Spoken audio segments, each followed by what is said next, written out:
Well, I'm very surprised and very pleased to be voted number 3 on the most influential list, and partly because I suppose in my work I don't feel very influential at all.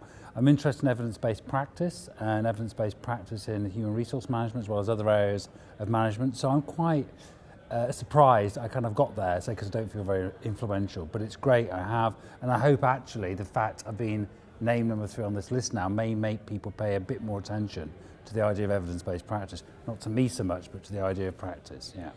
So essentially evidence-based practice is an idea that's come from other areas of practice, including medicine, policing, policy making, social work, education and so on, that says when you make a decision, you should try and combine different sources of evidence together to make the best decision you can after critically appraising that evidence. It seems to me in HR, it's a bit kind of stuck. It seems to follow a lot of fads. It seems to be out for doing the most popular things, for quick wins and so on, which is almost the antithesis of evidence-based practice. So I really hope people start paying more attention to that. And also to the Centre for Evidence-Based Management, which is, the acronym is SEBMA, and I think it's very important because it's trying to sort of, I guess, educate and show to both practitioners and to academics the value of taking an evidence-based approach to management in general. I think the main way HR can increase its level of influence in a business is to actually start to think more about the metrics, the data and so on it's using. And I think HR has got much better at using internal data, internal metrics.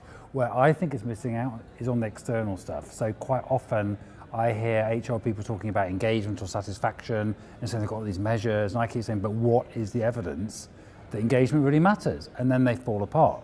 They actually don't know.